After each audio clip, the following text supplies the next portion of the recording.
자, 먼저 주제 2. 신분제 동요. 이게 도대체 무슨 얘기인지 여기서부터 출발해 보도록 할게요. 동요라는 말은 흔들리다라는 거잖아. 그러니까 신분제도가 조선 후기에 와서 흔들렸다. 이런 주제의 내용이에요. 조선의 신분은 크게 4개로 구분된다는 거 알고 계시죠? 양반 계층, 가장 최상위 계층이고 그 밑에 중간 계층이다. 그래서 중인이 있고 중인 밑에 사회 대다수를 차지하는 상민, 평민이라고 생각하면 돼. 그리고 사람 대접 못 받던 천민, 이렇게 조선은 4개의 신분으로 구성이 되어 있었습니다. 그런데 이 신분제도가 흔들리기 시작한 거야. 지금부터 양반, 중인, 상민, 천민 그들에게 도대체 무슨 일이 있었는지 하나씩 살펴보도록 할게요. 먼저 양반층에 생긴 변화부터 출발을 합니다. 양반층이 어떻게 됐느냐? 자, 1번에 봐봐. 양반층에 분화라고 나와 있지. 분화라고 할 때 분이 한자로 나눌 뿐, 나누어지다라는 거잖아. 양반층이 여러 수준으로 나뉘어지는 거예요. 이게 도대체 무슨 일이며 왜 양반층이 나뉘어졌느냐? 이미 여러분들이 배운 내용이야. 우리 1단원에서 뭐 배웠지 얘들아? 붕당 정치가 변질되었다라는 거 배웠었잖아요. 사림이 동인과 서인으로 갈라지더니 동인은 또다시 남인과 북인으로 갈라졌고 북인이 가장 먼저 몰락한 후 서인과 남인이 처음에는 사이좋게 붕당 정치를 이끌어 가다가 예속 논쟁과 환국을 거치면서 결국 붕당 정치는 변질되었고 마지막으로 권력을 잡은 노론 세력에 의해 일당 전제화가 나타났다. 이게 붕당 정치의 변질을 얘기하는 거잖아. 그럼 여기서 이제 포인트는 무엇이냐? 양반은 양반인데 권력을 잡은 양반이 등장했고 붕당 정치 변질 때문에 그 다음에 누군가가 권력을 잡으면 대다수의 양반은 몰락을 했을 거 아니에요. 그러니까 양반이 권력 잡은 양반과 몰락한 양반과 이렇게 나뉘어지기 시작했다라는 뜻입니다. 그러면 그들을 뭐라고 표현하느냐? 권력을 잡은 양반, 돈도 있고 권력도 있고 다 가진 양반을 울리는 권력을 가진 양반이다. 그래서 권반이라고 보통 표현을 해요. 이들은 아주 소수죠. 숫자가 많지 않고요. 그러면 소수가 권반이면 대다수의 양반들은 어떻게 했다? 몰락했다. 몰락한 양반을 뭐라고 표현을 하느냐? 잔반. 자, 급식 시간에 먹고 남은 반찬 잔반 그 뜻이 아니에요. 여기서 말하는 잔반은 붕당 정치의 변질로 인해서 싸움에서 패해가지고 몰락한 양반들. 근데 얘네들이 얼마나 몰락을 했느냐? 몰락한 양반 잔반들은요. 사실 조선 후기에 와서 농민들보다도 더 어려운 삶을 사는 사람들이 많았어. 돈 있는 농민들은 그 몰락한 잔반들을 무시하고 비웃기까지 하죠. 그래서 먹고 살기가 너무 힘들어서 실제로 양반들이 어디 가서 일을 해서 돈을 벌거나 혹은 농사를 짓는 이런 웃지 못할 상황들까지 만들어지기 시작하는 거야. 자, 양반층이 이렇게 분화가 됐어요. 그리고 또 하나 변화 생긴 게 무엇이냐면 이따 뒤에서 뭐 상민이나 노비 얘기할 때 또 하겠지만 신분을 돈 주고 사가지고 원래는 평민, 즉 상민 계층이었는데 양반으로 신분 상승을 하는 사람들이 조선 후기에 진짜 많이 늘어나거든. 그러니까 이런 여러 가지 일들을 겪으면서 핵심은 이겁니다. 양반의 숫자가 엄청나게 증가해요. 말도 안 되게 증가를 해. 양반이 최상위 계층이니까 숫자가 제일 적어야 되는데 조선 후기에 가면은 4개의 신분 중에서 양반이 차지하는 비중이 제일 높아지는 말도 안 되는 상황이 일어나고 그러면 뭐 개나 소나 다 양반이래. 그러면 양반이 권위가 어떻겠어요? 사람들이 양반을 존경하겠어요? 아니겠죠. 양반의 사회적 권위는 하락하기 시작을 했다. 이게 양반 계층에 생긴 변화야. 아주 소수의 권반을 제외하고는 일반 백성들에게까지 무시받는 양반으로 전락을 했다. 이런 얘기죠. 자, 이제 두 번째 계층으로 가도록 하겠습니다. 양반과 상인의 중간에 끼어 있는 이들이에요. 두 번째, 중인의 신분 상승 운동 넘어갑니다. 자, 이 부분에서는 우리가 그냥 중인을 뭉뚱그려서 같이 설명을 할 수가 없고 얘네들을 나눠서 얘기해야 돼. 보통 중인이라 그러면 어떤 사람들을 말하는 거냐면 전문 기술을 가지고 있는 사람들. 대표적인 사람들이 외국어를 잘하는 통역관, 역관이라든지 허준과 같은 의술을 가지고 있는 의관. 이런 사람들이 이제 중인 계층이다라고 이야기를 하는데 그들의 이야기를 하기에 앞서서 중인 수준으로 대접받던 이들이 있었어요. 그들이 바로 누구냐? 서얼이죠. 자, 서얼은 우리가 앞에서 1단원 할 때도 선생님이 얘기한 적이 있는데 다시 한번 설명하겠습니다. 서얼은 어떤 사람들이냐? 홍길동 같은 사람들이 서얼이야. 아버지는 양반인데 어머니가 평민이나 천민인 경우 그 사이에서 태어난 자식을 우리는 서얼 이렇게 얘기를 해요. 좀 더 구체적으로 말하자면 아버지 양반, 어머니 평민, 그 자식은 서자. 아버지 양반, 어머니가 천민, 그 자식은 얼자. 합해서 그놈이 그놈, 그거나 똑같이 해가지고 서얼이라고 부르는 건데, 조선이라는 나라는 유독 이 서얼에 대한 차별이 굉장히 심했어. 그래서 정조가 서얼에 대한 차별을 없애기 위한 노력들도 굉장히 많이 했었잖아요. 어느 정도로 차별이 심했느냐? 첫 번째, 서얼들이 조선 후기에 와가지고 무엇을 요구하기 시작하느냐? 지금 교재에 보면은 뭐라고 나와 있어? 문과 시험에 응시할 수 있는 자격을 우리에게도 달라라고 요구를 했대. 근데 이상해요. 옛날에 공부했던 거 기억나는 친구들 있는지 모르겠지만 조선시대 과거 시험은요. 법적으로 어떻게 되어 있냐면 천민을 제외한 누구나 과거에 응시할 수 있게 되어 있어. 근데 서얼은 중인계층이었다는데 문과에 응시할 자격이 없었단 말인가? 없었어요. 그러니까 문과 시험은 법적으로 누구나 천민이 아니면 응시할 수 있지만 예외적으로 서얼 출신은 문과에 응시할 수 없게 되어 있었거든. 우리가 뭘 잘못했느냐? 우리도 문과에 응시할 수 있게 해달라라고 하면서 문과에 응시할 수 있는 자격을 달라고 요구를 했죠. 그 다음에 또 두 번째, 뭐를 없애달라고 요구를 했느냐? 관직에 진출을 한다 해도, 그러니까 낮은 관직에 진출을 한다 해도 좀 높은 관직 있잖아. 핵심 메인. 주요 관직에 진출할 수 있는 자격 조건이 서얼들에게는 주어지지 않아요. 그래서 우리 서얼들에게도 핵심 관직에 진출할 수 있도록 제한되어 있는 여러 가지의 한계들을 폐지해달라라고 요구를 한 거야. 우리가 도대체 뭘 잘못했길래. 그러니까 문과 응시할 수 있게 해주고 우리가 관직도 조금 중요한 관직으로 나갈 수 있도록 그 제한 조건을 폐지해달라, 이런 것들을 서얼이 요구를 했습니다. 자, 그 다음에 중인계층의 대다수를 차지하고 있던 방금 말했던 역관이나 의관과 같은 기술직 중인들 같은 경우에는 얘네들은 조선 후기에도 되게 잘 먹고 잘 살았어. 원래 전문 기술을 가지고 있는 사람들은 돈을 잘 벌어요. 왜냐하면 내 전문 기술이야. 다른 사람들은 내 일을 할 수가 없잖아. 일이 끊이지가 않네요. 돈을 많이 벌어요.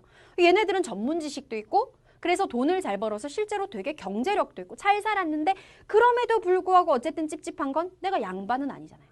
그러니까 양반이 되고 싶다는 어떤 그런 마음이 있었겠죠. 좁아. 양반들 중에 몰라 그래가지고 저렇게 찌질하게 사는 사람들도 많은데 왜 우리는 지식도 있고 경제력도 있는데 양반이 될 수 없어? 라고 하면서 자신들이 가진 지식과 경제력을 바탕으로 무엇을 요구하는 거야? 우리도 양반 대접을 받게 해달라, 신분 상승을 요구하면서 신분 상승 운동을 전개를 합니다. 실제로 중인 대접을 받던 사람들 중에 양반이 된 사람들이 조선 후기에 굉장히 많이 늘어나게 되죠. 자, 이제 정말 중요한 내용 3번 들어갑니다. 평민에 해당되는 상민, 그 다음에 노비 이야기, 이렇게 이어가도록 할게요. 먼저 상민 계층에 생긴 변화부터 보도록 하자. 조선시대의 상민들은요, 조선을 경제적으로 운영하게 하는 가장 핵심적으로 중요한 이들이에요. 왜? 얘네들이 세금 내니까. 양반들 같은 경우에는 뭐 이 핑계 저 핑계로 사실은 세금을 면제받는 경우가 굉장히 많았는데, 그러다 보니 세금을 내는 가장 핵심적인 계층이 상민이었죠. 얘네들이 어떤 변화가 생기기 시작하냐면 신분이 점점 상승해요. 상민이 어떻게 신분을 상승할 수 있느냐? 지금부터 방법을 알려드리겠습니다. 첫 번째 가장 중요한 게 납속책. 자, 납속책이라고 하는 게 도대체 무엇이냐면 국가가 이게 많이 부족할 때, 재정이 어려울 때 백성들에게 니네들이 나라에다가 돈을 이만큼 내면 혹은 곡식을 이만큼 내면 니네들을 신분을 상승시켜줄게. 뭐를 면제해줄게. 이걸 납속책이라고 하는 거예요. 그러니까 구체적으로 들어가면은 납속책 중에도 여러 가지가 있어. 군역의 의무를 면제해주는 납속책도 있고요. 관직을 주는 납속책도 있고요. 천민 신분에서 해방시켜주는 납속책도 있고요. 근데 그걸 여러분들이 지금 아실 필요는 없고 뭐만 알면 되느냐. 아, 나라가 돈이 필요해서 사람들한테 돈을 어느 정도 받고 신분을 주는 게 납속책이구나. 이 정도로만 생각해도 돼. 그럼 이제 돈 있는 평민들 같은 경우에는 어떻게 하는 거야? 나라에다가 돈 주고 신분 상승하는 거야. 납속책을 이용해서. 그 다음에 이제 또 하나 무엇이 있느냐. 이것도 납속책의 하나의 종류라고 할 수가 있는데 공명첩을 사는 방법이 있어요. 자, 공명첩이라고 하는 건 무슨 뜻이냐. 이름 명자거든요. 이름 칸이 비어있는 첩지, 문서라고 하는 거야. 이름 칸이 비어있는 양반 증명 문서. 이게 공명첩이거든. 내가 돈이 많아. 나는 상민이야. 그럼 나라에서 이번에 공명첩을 판대. 그럼 그걸 사오는 거야. 이 사람을 양반으로 인정하노라. 근데 이름 칸이 딱 비어 있어. 내가 그걸 돈 주고 샀죠? 거기다가 내 이름 윤미 이렇게 써 넣는 거죠. 그럼 나는 이제부터 법적으로 신분이 뭐가 되는 거예요? 양반이 되는 거예요. 자, 이런 납속책과 공명첩을 이용해서 돈 있는 상민들 같은 경우에는 실제로 굉장히 많은 수가 신분 상승, 양반의 꿈을 이루게 됩니다. 근데 이게 다가 아니야.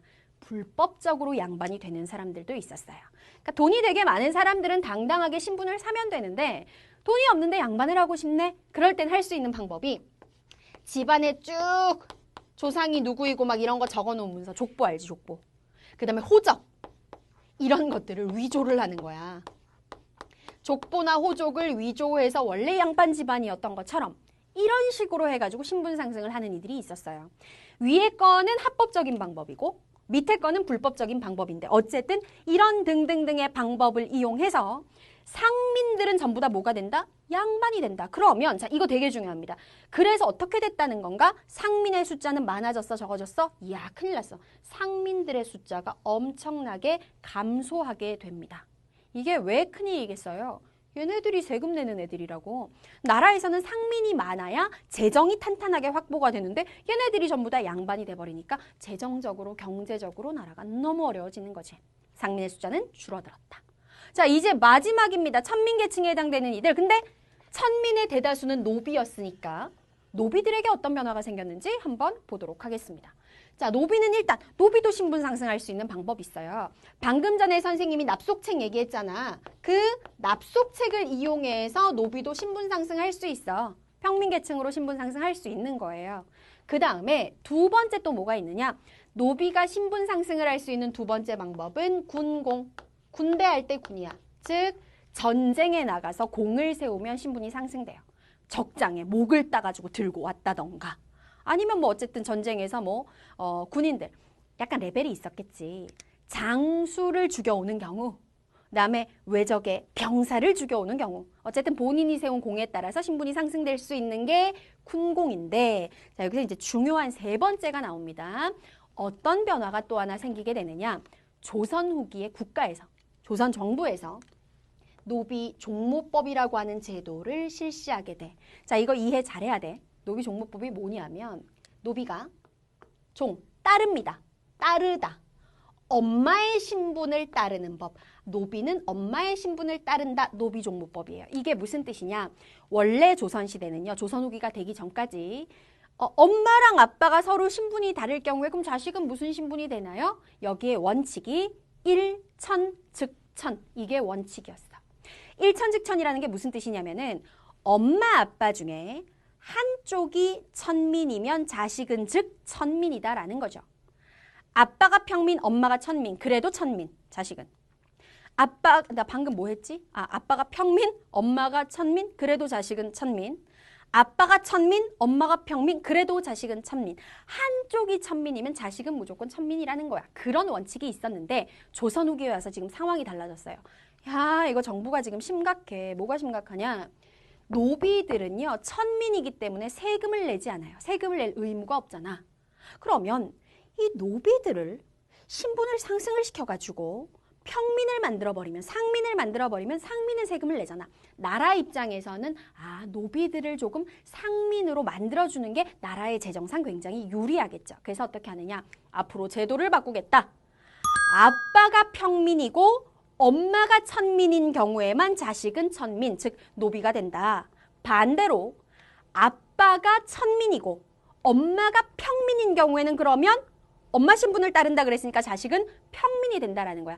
이런 식으로 해가지고 노비들을 상민으로 신분 상승을 시키는 거죠. 노비의 숫자가 이렇게 되면 노비는 줄어들고 상민은 늘어나겠지. 정부가 이런 노력까지 했다라는 거야. 재정이 어려워서. 근데 이것만 가지고도 상황이 여의치 않자 대대적으로 큰 결단을 내리게 됩니다.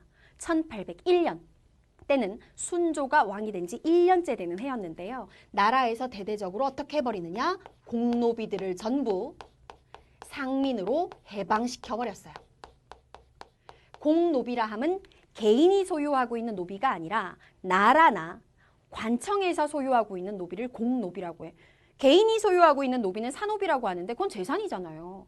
양반들이 소유하고 있는 노비는 국가라고 해도 마음대로 풀어줄 수가 없어. 그래서 사노비는 아니고 나라나 관청이 소유하고 있는 공노비들을 어떻게 해버렸다? 전부 다 일반 신분으로 다 풀어줘 버렸어. 그러면서 어떻게 되는 거야?